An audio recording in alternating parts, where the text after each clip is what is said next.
The following featured presentation is part of the Skywalking Network.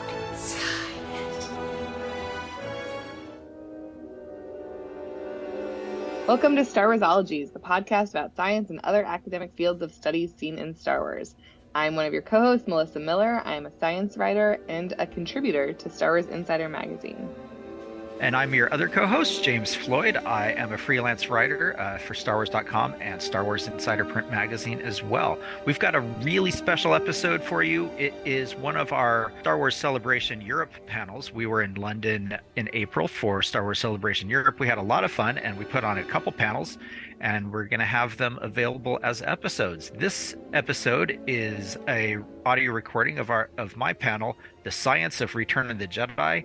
That Return of the Jedi is celebrating its 40th anniversary this year, so we decided let's dive into the science of Death Stars and lightsabers and sarlaccs and Ewoks. Panel visuals for this episode are available on our show notes page, and our YouTube will contain the audio with the PowerPoint slides as well. Enjoy! Hello, Star Wars Celebration! Woo! All right, thank you all for coming today. I know that you had to choose between this and the 40th anniversary of Return of the Jedi, so thank you for being here today. No, we're going to get started. Welcome to the Science of Return of the Jedi. My name is James Floyd. I will be your moderator today. I write for StarWars.com and Star Wars Insider Magazine, and I run a podcast called Warsologies, where we talk about different nerdy subjects, academic fields, sciences, different technical fields, from dance to brewing to geology and psychology. And we have some verifiable experts up here in all sorts of subjects, and I'll let them introduce themselves, and we'll start over with Karen. All right. Hello, my name is Karen. My background is in lasers and optics, and I've been doing that for quite a while, and I still work in science and tech consultancy, but not in academic no more, but still a scientist.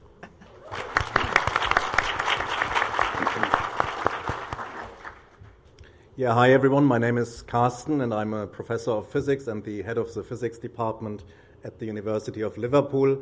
I build particle accelerators for a living. So these are the machines that either clash atoms and take us back to the beginning of the universe, or that are used to treat cancer in modern hospitals.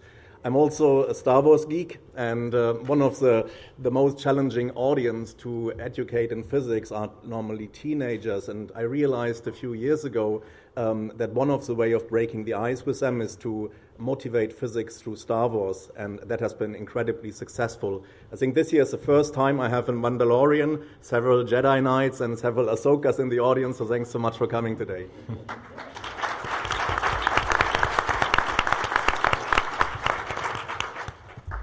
Hello, my name is LeeAnn Allegretto. I'm an atmospheric scientist and a meteorologist by trade. I work for the United States National Oceanic and Atmospheric Administration. I have backgrounds in hydrology and snow science, and I'm also the co-host of Most Things Kenobi podcast.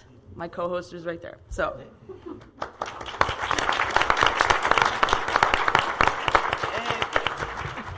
Hi, my name is Manuel Barcia. I am a professor of global history at the University of Leeds. So technically, I'm not a scientist, although you could say I'm a social scientist. Yes. So I'm probably not going to be able to keep up with these people, so it goes on me, but I can actually, the research that I do actually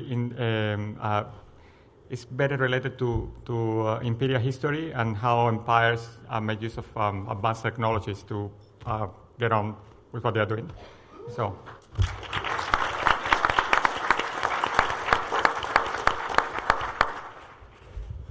Hello, my name is Heda. I'm a researcher in paleontology at University of Durham here in the UK. Woo. So I study very, very deep time fossil record, the Precambrian record, kind of trying to answer questions about the origin of complexity, how we first got from a single cell to multicellularity, and then eventually how life got big and how we got the first animals on Earth.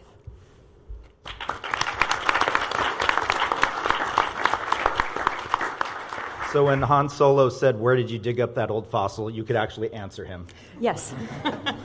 All right, we're going to not talk about A New Hope. We're going to talk about Return of the Jedi here. Just starting us off, we're going to talk about Star Wars in general. We've got a lot of single climate worlds that, and here we have Endor and Dagobah and Tatooine. How might a single climate world exist, and how could that come together, and what would life be like on that because of that?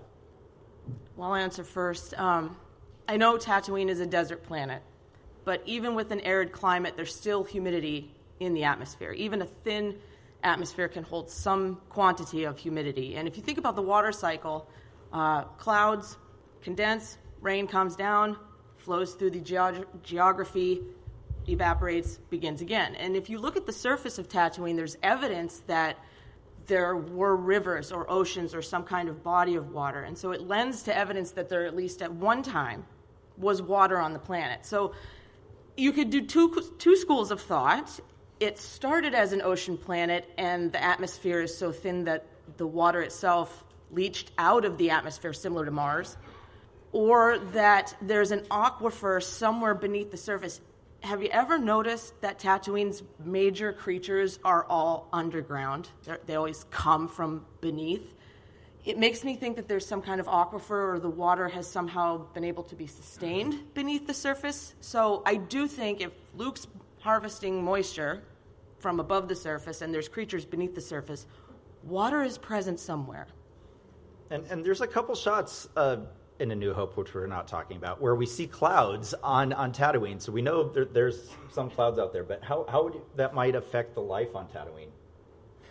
So life would probably be extremophiles, and these are organisms that are adapted to really, really extreme conditions, and that can be either extreme temperatures or extreme conditions where you don't have enough water and you have to survive on bare minimum of moisture. And maybe you're getting your moisture either from the ground or from the dew that would then settle down, maybe after the binary suns set down. So it would be life that's adapted to really, really harsh conditions. And one good analog for this, and I think Mars would be a pretty good analog for something we see on Tatooine. It is a planet that has a lot of rivers, so you can see the big kind of gap in the middle of the planet called Valles Marineris. It's a river valley. We know from some of the evidence in the rocks that Mars had water on the surface about 3.2 billion years ago, so a very long time ago, but it lost its water and a lot of its atmosphere, probably due to the kind of runaway greenhouse effect. But maybe there is still a little bit of briny water, and Curiosity the rover was finding something pretty similar. So there could still be water, just not as much on Tatooine. Yeah, and speaking of life forms, we get a lot of imports. We got rancors. How do you think those might come together or work or be rancors? Do we know that rancors actually come from Tatooine? No, they don't. They don't. They're from Dathomir. Dathomir. Yeah. So, but Jabba got one. But I don't know how might a creature like that evolve on its own planet? So with Rancor itself, it has this really powerful jaws. And in Return of the Jedi, when Luke comes and pushes that giant bone in its to try and defend himself, and the Rancor just snaps it, that is incredible. That is incredible jaw power. And one of the good examples, I think, that we know from the fossil record would be T-Rex, which had an incredible. Somebody tried to measure the force that's necessary, and T-Rex would break bones very easily. So people have suggested that perhaps it wasn't a predator, but perhaps it was a scavenger, which sort of makes sense because, if you really want to make use of the entire carcass, you can just munch it up if you have the power to do so, and you can also take nutrients from the bones, from the bone marrow and things like that, if you can actually crush it. And so maybe things like Rancor were scavengers. I think on Dathomir they were domesticated in one of the books, right? The witches would ride them, and I know it'd be kind of scary to ride something that big and with teeth that big and claws that big. But if anyone's going to rock it, the witches will. All right, and then we got Jabba here. He's kind of gross, but no, I love Jabba. He's great. he's a Hutt. He's from now Heda, but how do you think his biology might work? Like, does he have bones? What do you think?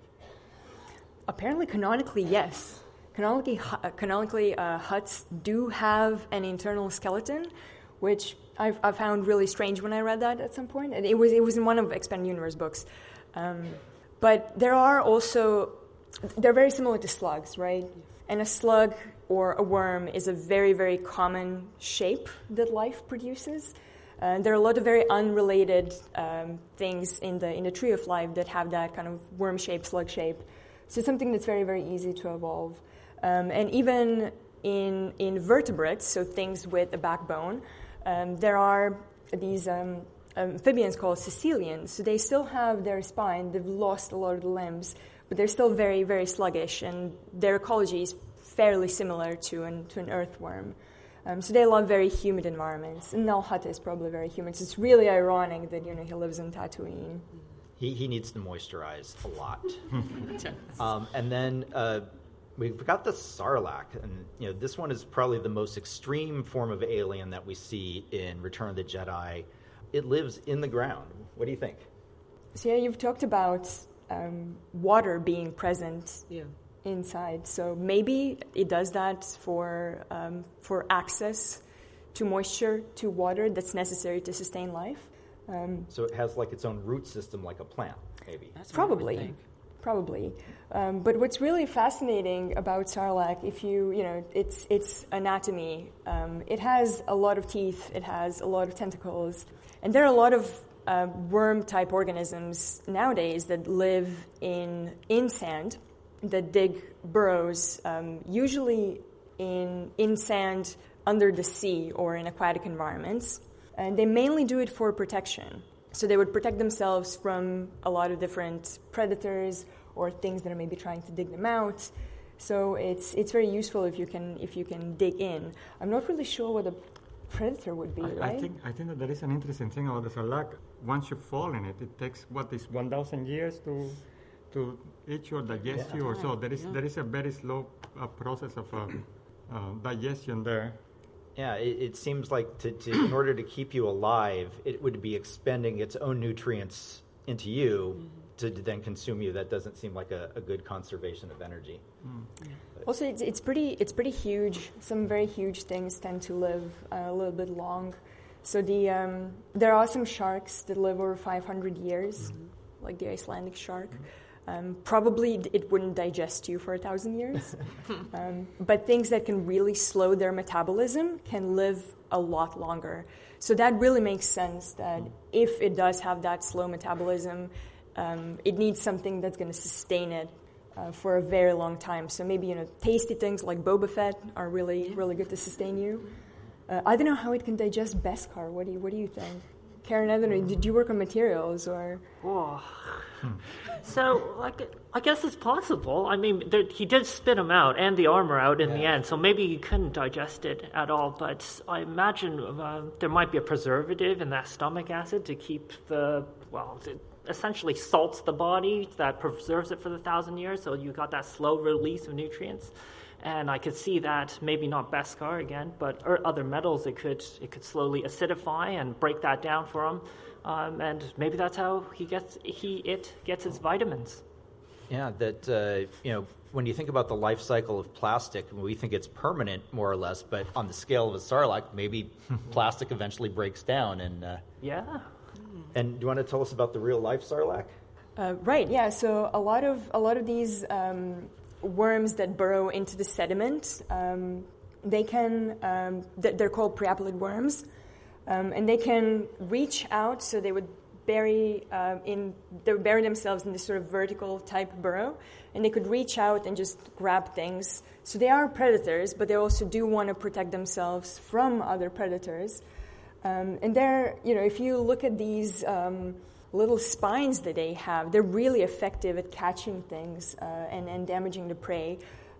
So with the proboscis, they can just extend outward, take what they need, and then go back into the little protective burrow, kind of like sarlacc. What's really fascinating about these creatures, so we know about a lot of these preapulids. They live in pretty low oxygen environments, places like the Baltic Sea. Pretty smelly regions, I guess. But there is also a lot of creatures like these in the fossil record, back if we go to the dawn of animals, when some of the first animals first appear in the rock record, they also started burrowing. So when animals kind of evolved mobility, when they started moving around, they also started exploiting, churning up the sediments and then exploiting all the nutrients that would be buried inside the sediments. And kind of that transition from, nothing is digging the substrate to a world where animals are digging these burrows has been also called like the agronomic revolution, where animals kind of developed farming in a way, or they became the ecologic engineers. Well, speaking of engineers, we're switching over to a different side of things, that the Death Star, it's a technological terror, and they're building a second one. How might the superlaser work for destroying planets, or how do you build a superlaser?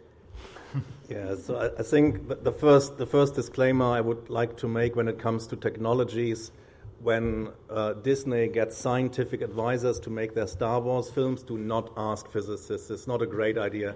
Because ultimately, you guys, when you go to the latest film to an IMAX cinema with their 100,000 watt sound system, and you go there because you want to see epic space fights, you want to see that space station in action, and you want to be blown away, literally, and audio-wise as well. And then there's this one physicist in the room telling you, hold on a second, space? That's vacuum. There's no sound in space.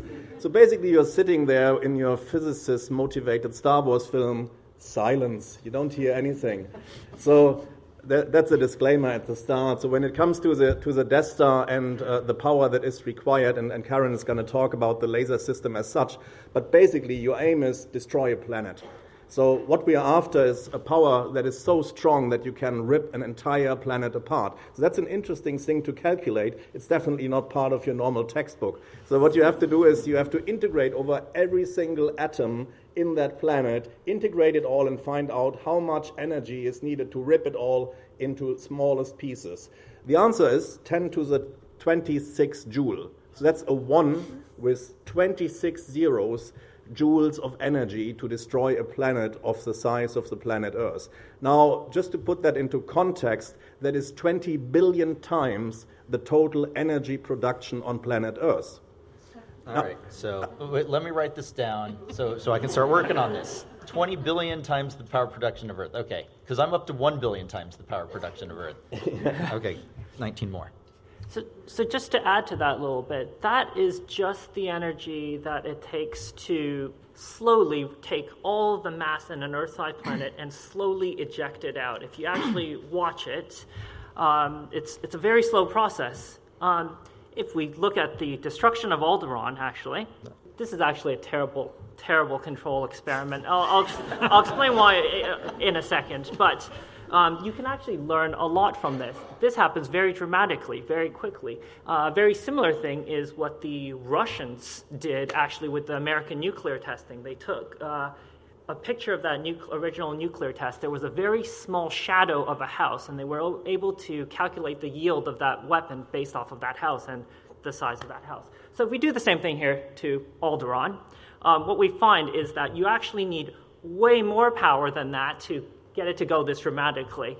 So something like 10 to the 36 joules, so several orders of magnitude.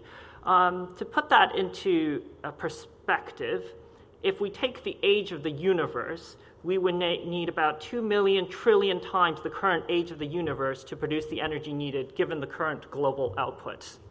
Wow. Right? If we take the power of the sun, or our sun, and there are more powerful stars out there, but even that, it would take 244 years to take all that energy and to blow up Alderaan. And another thought I had is it simpler to just ram a moon or something into it? No, a lot cheaper. You can't. The Death Moon doesn't sound as cool as Death Star. It doesn't sound as cool. But even then, you would need to accelerate a small moon to the speed of light, which presumably they can do in Star Wars, to create the same effect. The size would be around Miranda, which is one of the smallest moons of Uranus. So somewhere between the size of our moon and Ceres, which is one of the larger asteroids in the asteroid belt. All right, why is this a bad control experiment? Physicists love doing simulations and tests on spherical things in vacuum. So by that argument, it's not bad, right?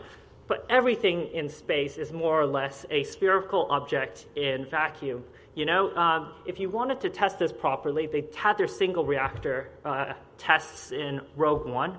Why not have second, 2 reactor, 3 reactor tests? You want to take some measurements along the way. Is this too much power? Were they actually too close and the ejected stuff would have hit the Death Star and damaged it? They didn't know that.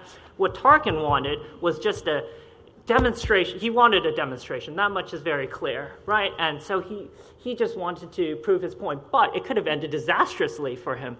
I'll take real-life example would actually be, I think, the first iPhone launch, from what I hear. They never tested it apocryphally. It was actually 3 iPhones that they had to switch because they couldn't get everything to work properly in time. And until that moment on stage, it didn't work. It hadn't had a perfectly smooth presentation, so they got very lucky, and I think Tarkin did as well. So, not how I'd run this project. Probably the scientists aboard the Death Star were like, no, we got to figure this out.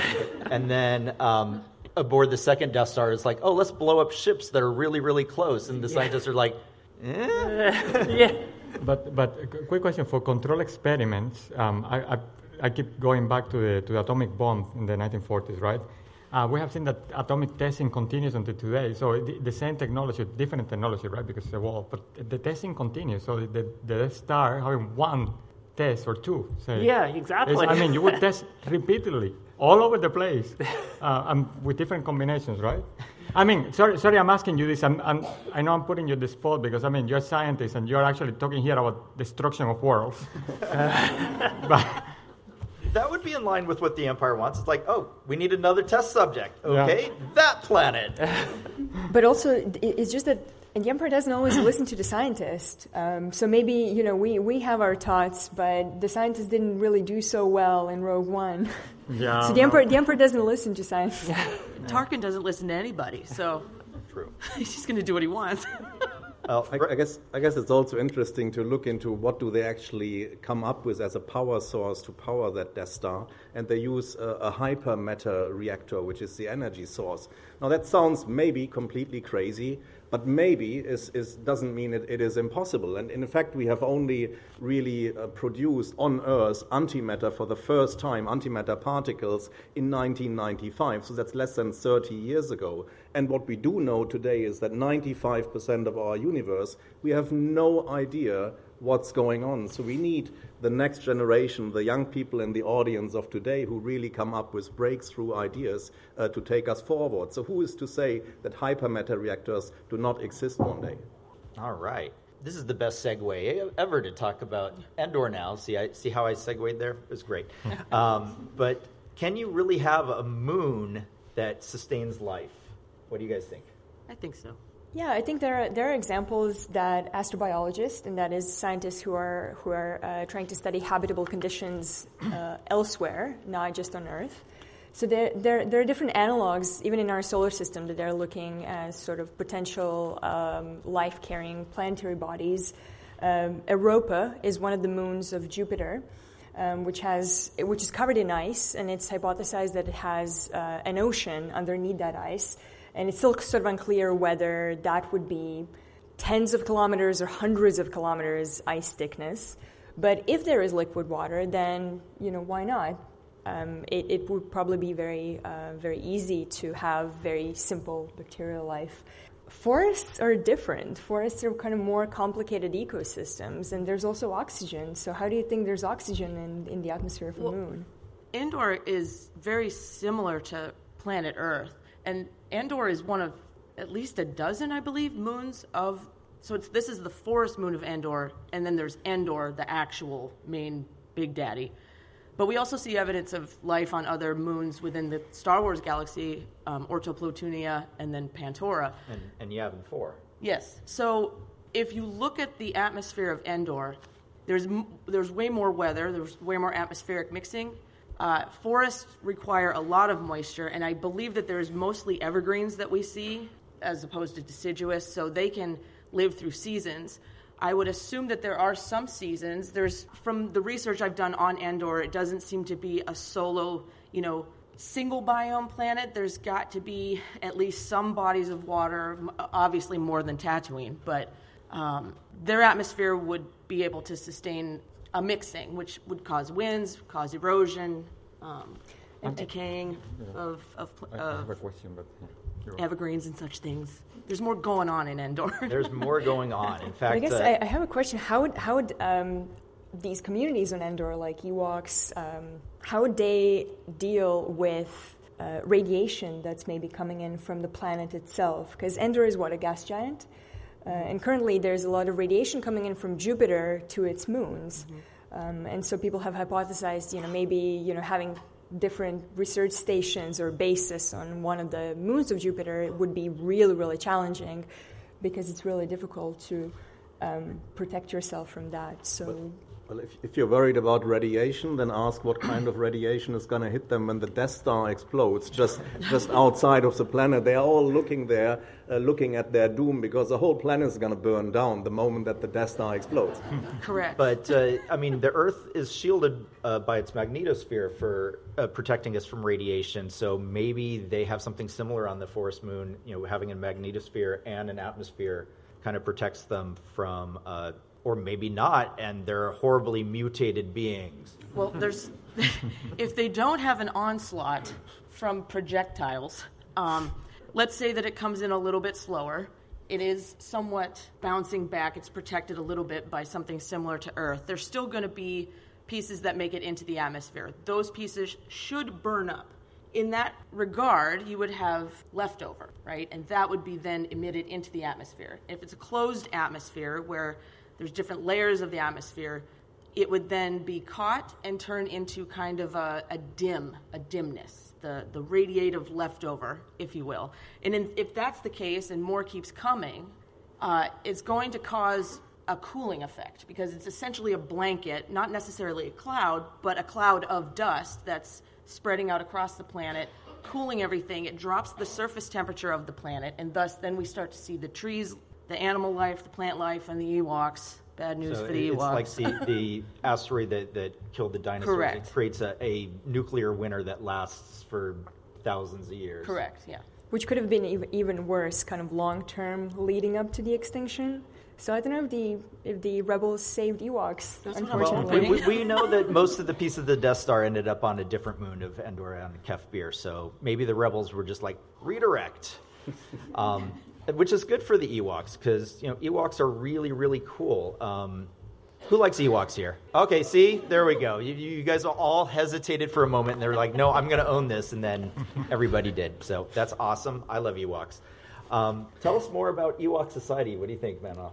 I think that, like most of Star Wars, the Ewok Society and actually almost any other group that you, or any other planet, society in any other planet in Star Wars, they are kind of molded after societies that have lived at some point or peoples who have lived at some point in planet Earth.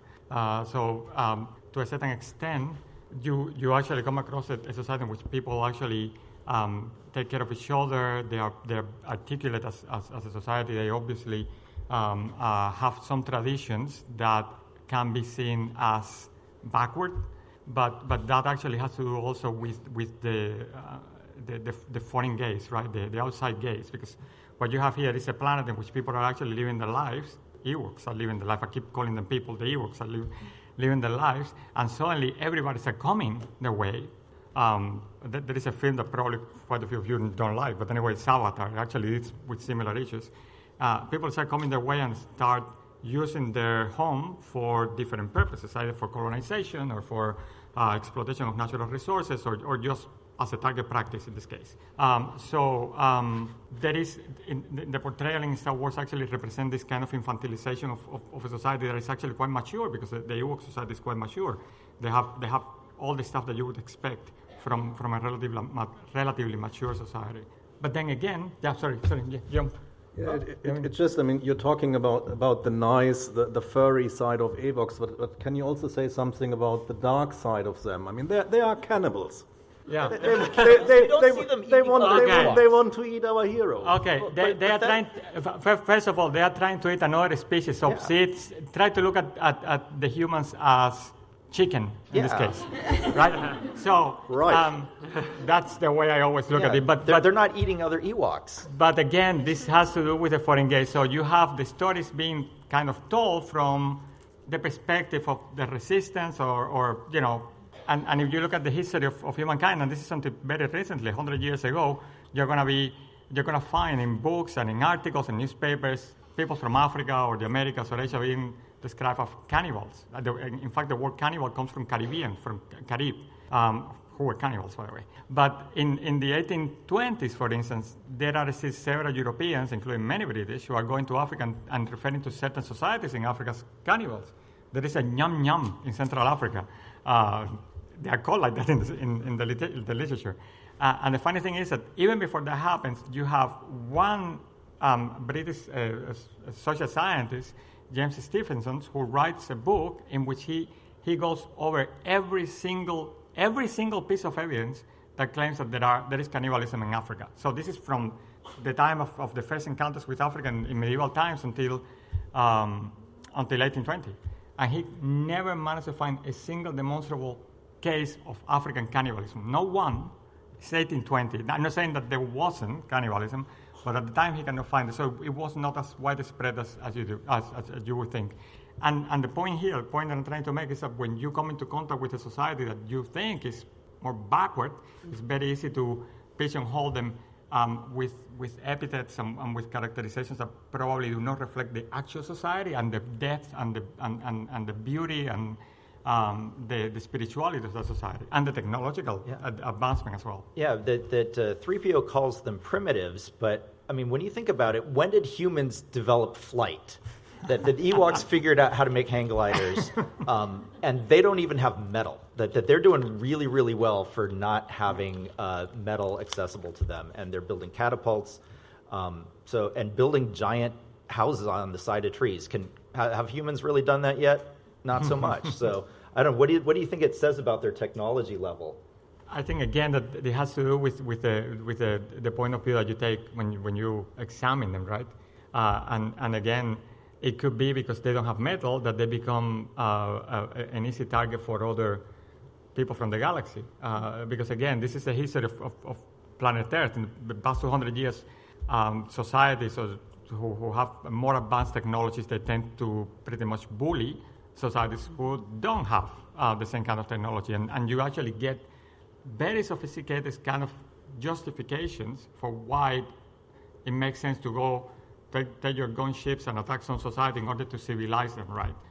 So it's in the case of the Ewoks, it's very similar again to many societies we have across the world even today, in which very often they are referred to as, savages or backward, et cetera, because it's an easy way of characterizing, again, a society that has made on their own time as well, their own steps. And again, if you look at the history of planet of Earth civilization, we have 6,000 years of civilization. So it's a really, really well. You know probably all this better than I do. In the history of planet Earth, forget about the history of the universe. It's like a tiny speck. Even the history of humankind is a tiny speck of that history. And in that history, we have developed at different pace, right? In different parts of the planet. That doesn't mean that we are better than the other ones. Mm-hmm. And there was cannibalism in Europe going back to this, for medical purposes until the 1850s, right? Medical purposes. That's creepy. I don't know. What do you guys think about the physics that Ewok technology has? That how much do you think they understand and have figured out? Well, they clearly have catapults and the like, so I guess some understanding similar to, the ancient Romans. What I'm actually impressed by is that catapult worked on the ATST there. I mean, that's like a Roman catapult taking out a Challenger tank in the equivalent day. And I do wonder if maybe that's partly due to the fact that there is a bit of a clash in that technology, right? With the ATST and the Imperials and so on, the main thing they want to defend against is very strong blaster bolts. The materials that they would have used would have been designed to maybe ablate off in certain ways so that, have certain sacrificial layers that come off or even reflected a little bit, absorb some of the heat and thermal energy. So potentially very effective against blasters. And we see that. It's very effective when the rebels are shooting at it. It doesn't do much. But potentially they weren't expecting someone to chug giant stones or logs into the size of the thing. That would be equivalent of crashing a starfighter, which turns out is a much more effective but sacrificial method if it were a starfighter in taking out the walkers. Yeah, when you think about it, those logs coming in, that was really well timed on their part of it's in the right place. We got to, cut the things just at the right time to hit it. And they did on Mythbusters, to prove that, yes, you could use the logs like that and crush an ATST. So, clearly the Ewoks figured this out, and they had that trap ready, or they built it in one night. A lot of their stuff, they had ready to go when it was time to fight. So. I think it's a testament to the spirit. I mean, even in science, we talk about the human factor. You have to examine the human factor in error, in verification, and how we proceed forward with things. But the Ewok factor is they had this strange species come in. There's all this galactic action going on, all these strange machines invading their space, and they pulled together with this strange species to defeat them. And I think it's really incredible that not just from a scientific or, do they have metal, do they not have metal, it's really a testament that when people come together and pull resources together, whatever those resources are, you can make really great things. But there is also ingenuity behind it, right? Because what you have to say, let's face it, walkers are not the most sophisticated piece of technology in Star Wars, right? There are obvious weaknesses, right?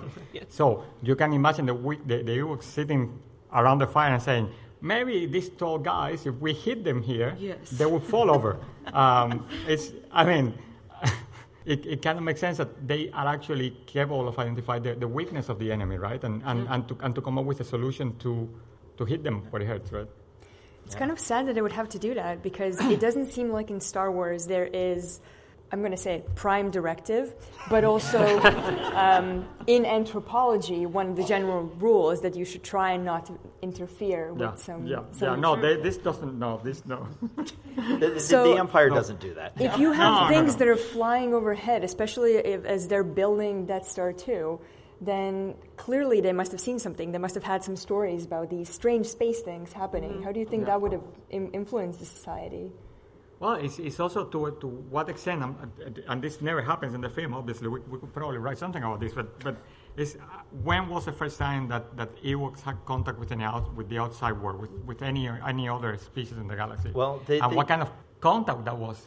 They do worship 3PO as a golden god, so they may have had some contact with some beings that they culturally remember. There is an analogy there, a similarity with what the Mesoamerican societies had with Quetzalcoatl, right? Now, may have been a European man that went there, and then when the Europeans arrived there, they received them because this is a person with a white skin. Some people say he was an alien. I'm going to settle for the European. I know some of you will disagree. I know. Sorry.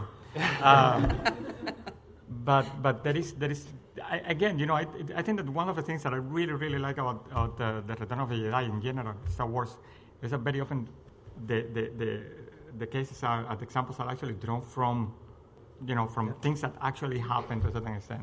And this happened, by the way, to Captain Cook in the Pacific Ocean as well. He arrived and he was worshipped as a god. He left. When he came back the second time, the legend said that the second time God comes, they had to kill him. And he didn't know that. Awkward. Yeah. We already covered that. All right, moving on to lightsabers. Lightsabers, go for it. Well, I'll just preface this by saying that every research group in every physics department has had multiple lunchtime, tea time sessions arguing over how to build these things, right? That it is a favorite pastime. We're not actually working on our research projects. We just want to build this. Of course, there's a couple of issues already with the word itself, a lightsaber. And I guess you can see this best from that particular scene here, because if it was indeed a lightsaber, the first thing that really doesn't make any sense, why does it stop after 1.5 meters? Now, if we were to expand this, then it would be much more difficult to film the actual movies, because you would have endless laser lights cutting out the camera crew. The second thing that really doesn't make sense is, if they are lightsabers, why don't they cross each other? Why do they stop? I mean, if you have two torches, why can't one light pass the other? When it comes to actually building a lightsaber, I think, Karen, you had some ideas of how that might look like in practice. Yeah, so I think it is generally well accepted among physics grad students, that it's, sorry to shatter everyone's boat, it's likely plasma, right? And actually a lot of Star Wars, when they talk about light and lasers, it's because light and lasers sound cool. It is generally, they are probably all using plasma. And we have real-world examples of this where you have magnetic containment of plasma. So they could have something in the lightsaber that generates a magnetic field, and then you have the plasma running through the middle of it. And this actually can explain a lot. Plasma can be very, very hot. I think Carsten will go over how hot exactly in just a moment. And because of that magnetic field, you can see how maybe two lightsabers clash with each other. You got the magnetic fields hitting each other and they're bouncing off, right? That also explains why you have lightsabers bouncing back blaster bolts, because also not lasers, because otherwise they're very, very, very slow. They're just bolts of plasma hitting the magnetic field, similar to, a solar flare from the sun, or emissions from the sun that hit our atmosphere or hits our magnetosphere and bounces off and gets turned away. So yeah, but obviously plasma sabers, it doesn't roll off the tongue. It doesn't sound nice. They do produce a nice glow, so let's call them lightsabers. And that's pretty awesome. And then you think about the Earth being a plasma saber kind of on its own. We don't generate the heat, but we've got the magnetic shield working for it to deflect blaster bolts from the sun. I love this explanation, by the way, because I have been wondering this for a while. But the beautiful thing, I think, here is that you guys are pretty much reverse engineering something that someone randomly came up with doing a film in 1977, probably earlier, and you have reverse engineers to a point that I wouldn't need to see a working model, right? But it's in the plan. You should definitely. I'll let you know. My advice is work on that and not on the Death Star. Okay? It would be really, really cool to have those. Yeah, speaking about reverse engineering, this is not from the Return of the Jedi, but from the Phantom Menace. But what Qui-Gon Jinn does here tells us a lot about how much power you need actually in a lightsaber, how much power comes from the Force. Because what he's doing here, he is cutting through a blaster door, a metal door, and he is cutting a large hole so that they can go through that blast door. Now, the way that we can look at this is by looking at the heat signature created by the metal that is melting. On the left-hand side, you see a plot from a so-called black body radiator. And what it shows on the x-axis is the wavelengths of the light, so basically the color of your light. And if you just pick the color of that blast door, it tells you basically the temperature at the peak of that curve. So if you look at that just at the right-hand side on what Qui-Gon Jinn is doing, and then the left-hand side, you just pick the color, you'll find that it's roughly around 4,500 Kelvin. So I put together a couple of equations here, which is what physicists are doing, sorry for that. But basically, we have a temperature of between somewhere 3,000 and 5,000 Kelvin. The volume that we are trying to melt is basically a 2-meter line around the blast door with roughly 5 centimeters in thickness. So that gives you about 0.1 cubic meter of molten metal altogether. Assuming that door is 1 meter thick and a typical density of steel of 7,500 kilograms per cubic meter, you end up with an energy that's needed of 1.7 gigajoules. If you convert that into the power that is required to drive that lightsaber, you end up with roughly 200 megawatts. So a typical nuclear power plant creates just 1 gigawatt. So that's 20% of a nuclear power plant just in the hand of the Jedi. And you thought there wouldn't be equations at Star Wars Celebration. Yeah, so there we go. 20% of a nuclear power plant in Qui-Gon's hand. That probably works really well as the plasma saber thing then, because you're generating that big magnetic field. Yeah, and probably why the Jedi and the Sith don't want just anyone walking around with these things. Very true. Although you notice that there's a couple times in the trilogy, in the original trilogy, where they do hit things with sabers and it bounces off. Like there's a couple times when Luke is striking at Vader, and he hits the railing once and it cuts through, but he hits the railing before that and it doesn't cut through. It just kind of bounces off. And when he hits Vader in the shoulder in Empire Strikes Back, it glances. I mean, maybe do we have Beskar? It makes sense for Vader to have like Beskar in his shoulder pads. Yeah, and it's possible that we have magnetic material, so there are obviously objects that have a natural magnetic field, and that would potentially be the detriment to these. You can also create magnetic fields by having a current run through it as well. And so even on the same object, if somehow it was now maybe there was a power cable whipping about, and you got power running through the cable all of a sudden, that could create a magnetic field and bounce things off. Wait, that could explain why the Emperor has handrails, because they're magnetized, but everywhere else on the Death Star, no handrails because they're just too cheap to run the power through. Yeah, health and safety, the Empire aren't big on that. Yeah, the Empire really is big on this kind of stuff. You want to tell us more about what it says, Imperial Tech? Well, again, it's all drawn from reality. You can see that the Empire invests a significant part of the GDP into military technologies. They bring the best scientists that money can buy, and the ones that the money cannot buy, they bring them anyway. This actually, you can actually find parallels with this. With again, all the race to have an atomic bomb in the early part of the 20th century, with scientists like Oppenheimer or Einstein, that they actually had to run from one empire to another, and still they continue to build. To work on military technologies, right? But this is a very long history, and Star Wars is pretty much at times it feels like almost a reflection of reality, right?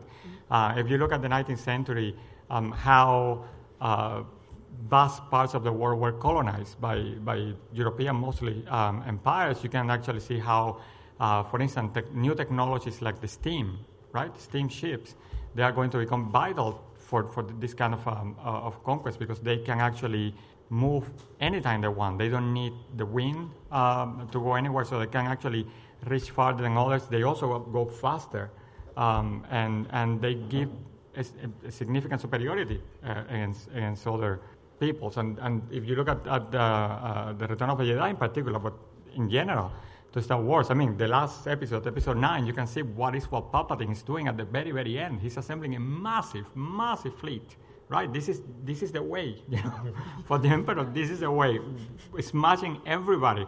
You have to question his sanity, of course, and I know that all of you have, because if you assemble a fleet like that, you're pretty much going to end up killing everybody, and there is not going to be anybody to rule over. But we know that there are crazy people out there that come to that conclusion before in our history as well. So you can actually see the parallels. And there is one point that I actually kind of made before that I think is worth mentioning again, is that the military technology, superiority in military technology, very often is equated by those who have the technology to having a superior civilization. And that is used as an excuse, as a right to do whatever they want with other people, right? And this is not always the case, but it has happened repeatedly. And I think that the sample that we get throughout the Star Wars, and this starts with, this is not chronological, you can start with episode 1 going through the Clone Wars and the Bad Batch, and you get to a Rogue One, and ever since, you always see how military technology plays a central role, superiority plays a central role in everything. That is basically the resistance is fighting. Almost a losing war. The only reason they get lucky again is because there is a scientist who is a renegade and actually gives them a clue, tell them, hey, you know what? There is one way, there's one single way, and it's not easy, by the way. Don't think you're going to get it very easily. That you can actually break through here. But the other scientists, scientists like Hemlock or Krennic, they go for it as well.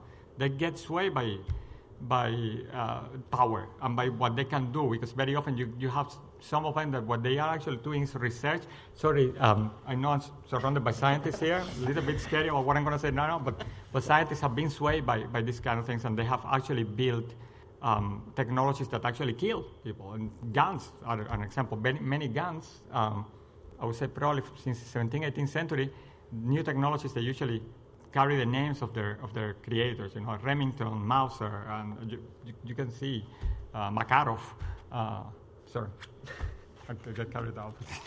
I think it's important just to say that we all need education in humanities as well. Like, you can't have just STEM without the other, without ethics and things like that. So it's a combination of all of these things, not to make these mistakes from the past. But a point I should be defending the humanities here, by the way. But a point in question is that there are terrible people in the humanities as well. Okay, make no mistakes.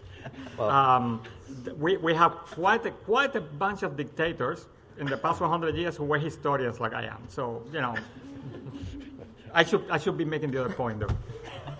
Should we worry about you? We are just ideologists. LeeAnn, maybe we can move over a little. Okay. No. Then we're on the flip side of that. We have rebel technology. They're different. They're using a lot of hand-me-down stuff. Kind of older tech, but they're using it to fight a war that you said that they should be losing, but they're still coming out on top.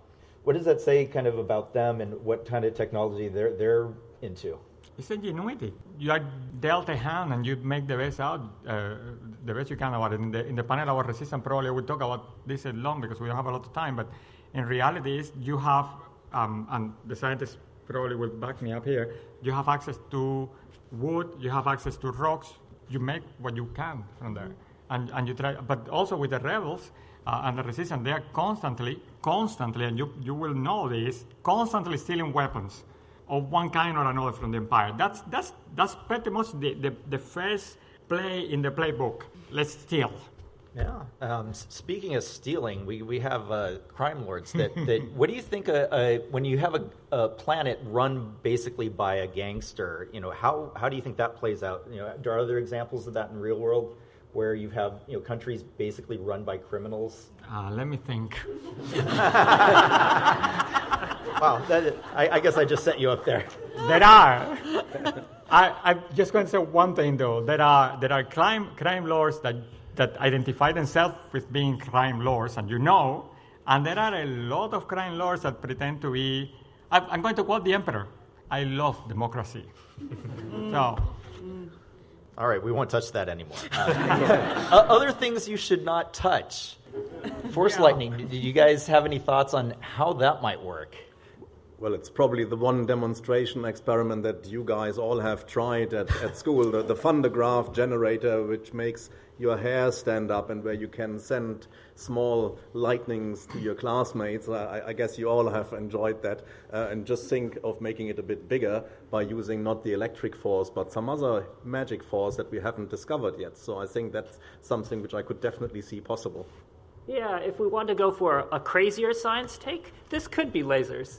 This one could be lasers. If he had a whole bunch of very high-powered lasers on his fingers, what you can do with them is create channels, ionized channels that shoots out from your fingers, and the lasers create those using very high-powered femto, ultra-fast laser systems.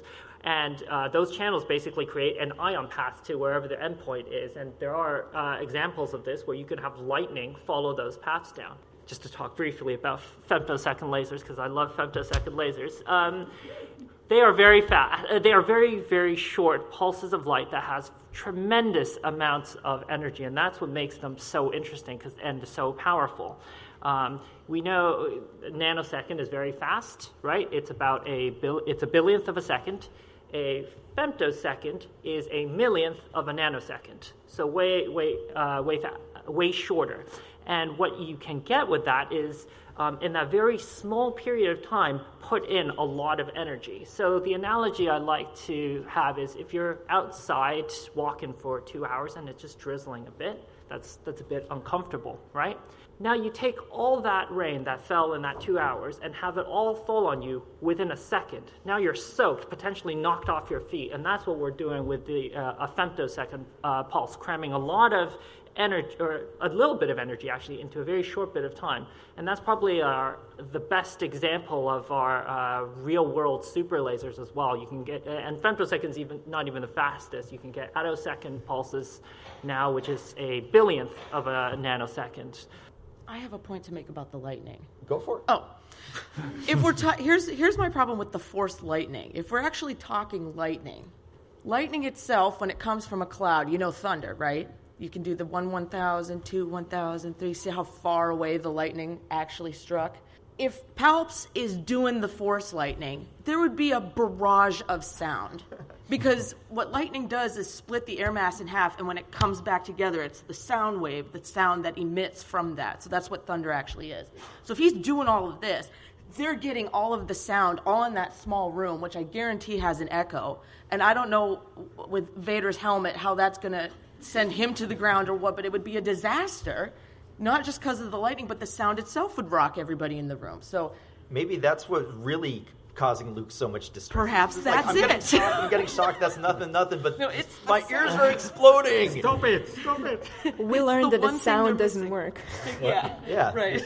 Sound works oppositely. In atmosphere, no sound. In space, there's sound. Yes. It's a galaxy far, far away. The physics could be different. It is. We're going to take a couple audience questions. So if you're interested, come up to the microphone and ask away. We will explain anything.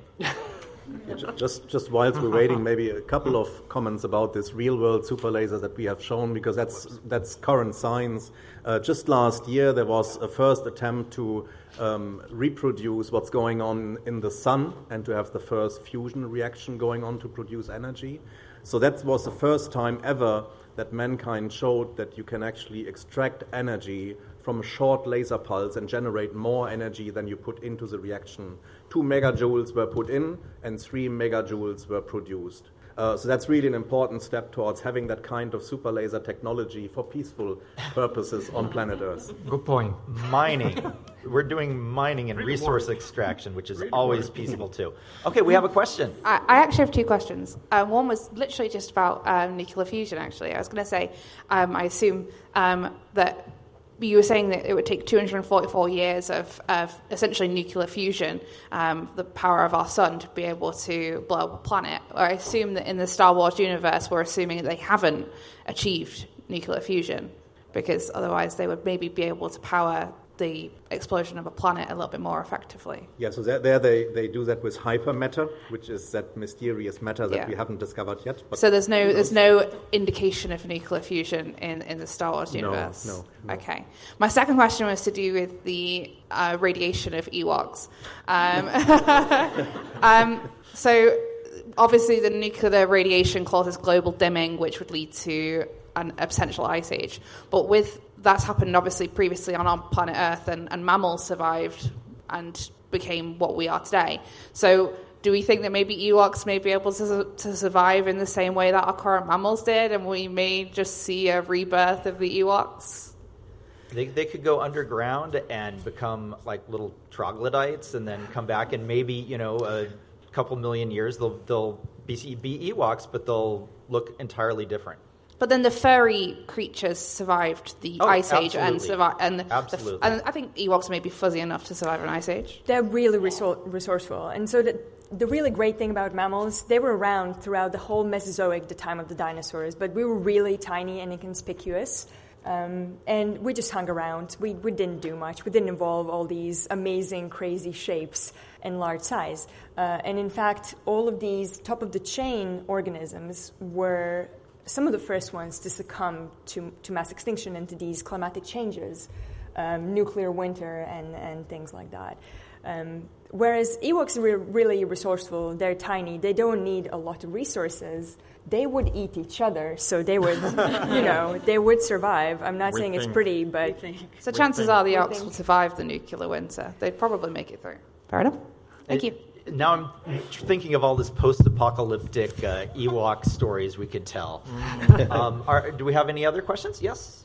So in some of the extended universe, they mention that lightsabers have lower settings where you can practice duels and not burn the person that you are practicing against. With the plasma, what would that need to entail to do that? Because the implication is in those that they just dial down the power, but with plasma you need a certain amount of power to get it to work. Yeah, so I guess all they really need to practice with is the magnetic field, right? So they could just have something that goes up and creates a magnetic field. You wouldn't need any plasma at all. But depending on how they created it, then you wouldn't also see how far the magnetic field extended. So likely they just stream a bit in there to create some light. So the plasma is just secondary. It's just in that case, they just have a training setting that just makes it glow a nice color, and then you just practice with that. Yep, I like that idea. All right.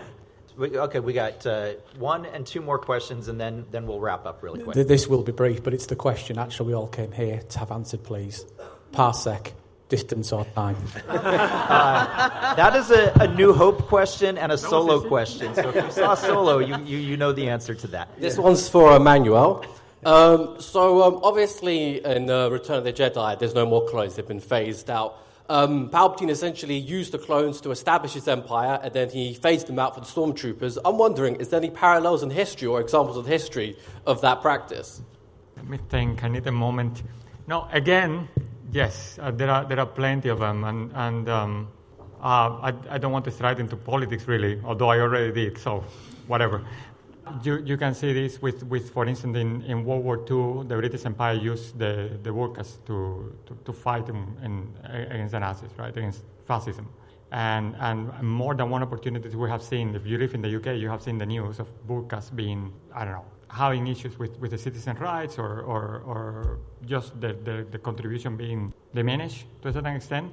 These things happens as well. The British abolished the transatlantic slave trade in the 19th century, and to a large extent, and this was a very positive move, of course, but to a large extent, many of those who participated in this were what they were called the West Indies regiments, who were former enslaved men who were liberated by the British, and they joined the West Indies regiment. And they, until today, they have been recognized by historians, but you pretty much in the background, they didn't get anything out of this, other than, being fed and being dressed and sent to fight against terrible people.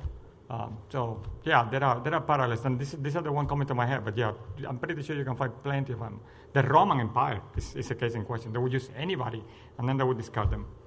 So that wraps it up for now. If we have more questions, you can come talk to us in the hallway. I do want to point out that this panel will be an episode of Star Warsologies, as well as some of the other panels we have. Come give it a listen. We mostly talk, just with one expert, so it's really cool to have so many experts up here. Thank you all for coming, and give yourselves a big round of applause.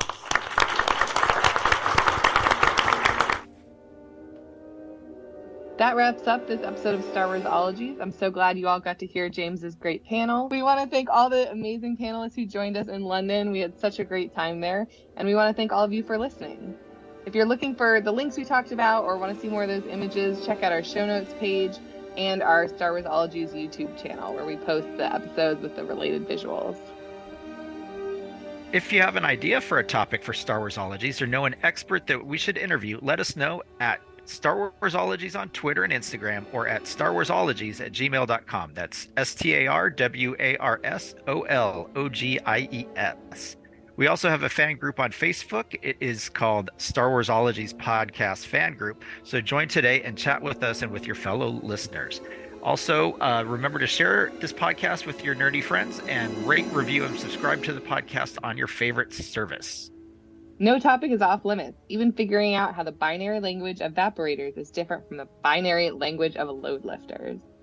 We are part of the Skywalking Network. You can find a variety of other great shows about Star Wars, Disney, and Marvel, including the Max FX podcast, Neverland Clubhouse, and the flagship show Skywalking Through Neverland. There's also a YouTube show called Today in Star Wars History, and you can find all of that at skywalkingnetwork.com. See you next time on Star Warsologies, when we will share another recording of a panel from Star Wars Celebration Europe. It will be Melissa's panel, Making Star Wars Magic Behind the Scenes Stories.